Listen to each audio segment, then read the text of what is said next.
сууну куюп атабыз. Бисмилля.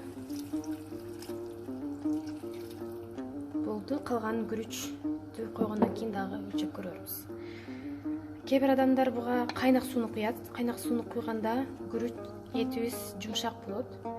Бирок мен көбүнчө муздак сууну куюуну силерге айтып кетет элем. Себеби муздак сууну куйганда ошол кайнаганга чейинки процессте бул сабиздин жана эттердин даамы чыгат. Ошо даамы чыкканга бир убакыт болот да. Ошо анан эме жөн эле суу куйбай, жанакы эт кайнатылган суу бар го, бөлөн куйсаңыздар дагы эмеңиздер, пловуңуздар дагы болот. Мына туз салууга дагы убакыт келип жетти. Тузду обычно мен бир чыныга бир кашык туз кошом. Бисмилла.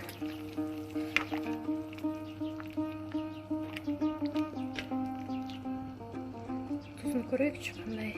Тузу бир аз болуп калыптыр, ошого бир аз дагы туз кошуп атам. Мына ушинтип сабиз дагы акырындап кайнап атат, акырындык менен. Мындай зире кошууга убакыт келди.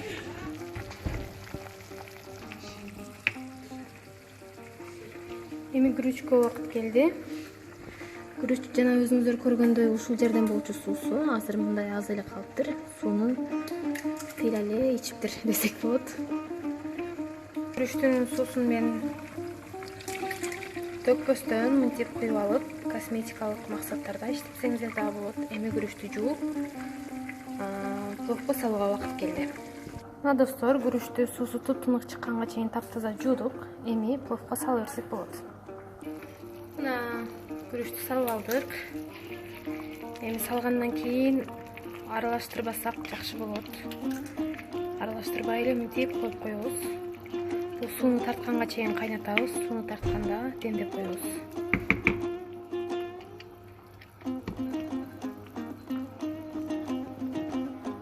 Мына суу ар дайым күрүчтү бир аз көмүп туруш керек.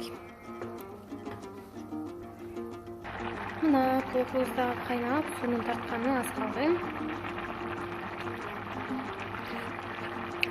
Ушундай учурда акырын тузун карап коебуз.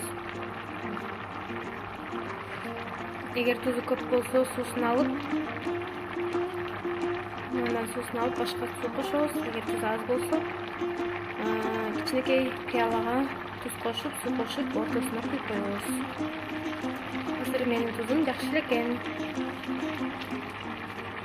Мен өзүм көп жылдан бери чет өлкөдө жүргөндүктөн кыргызча дагы сүйлөүү бир аз кыйын болуп атат. Ошого анча каталар болсо кечирип коесуздар.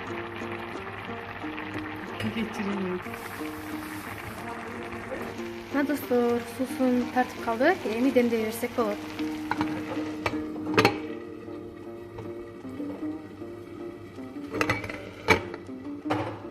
Отту аябай эле аз кылабыз, өтө аз кылып демдеп койдук. Эми бул 30 мүнөт ушинтип демдеп туруш керек. Ага чейин сак саламатта калыңыздар. 30 мүнөттөн кийин көрүшкөнчө. Достор, демделип атат пловубуз. Ачып, бир аз аралаштырып койсок болот. Себеби бетинде болгон күрүчтөр жакшы бышпай калат астына караганда.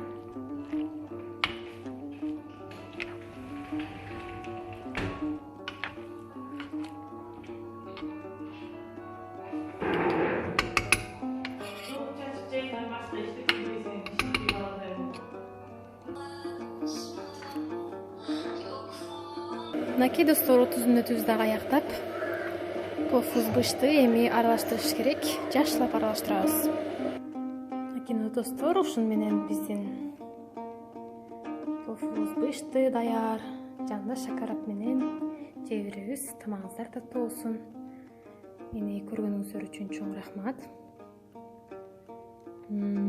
Каналыма жазылыңыздар, лайк басыңыздар, комментарий калтырып, суроолоруңуздардан болсо мен жооп беремин. Bye bye.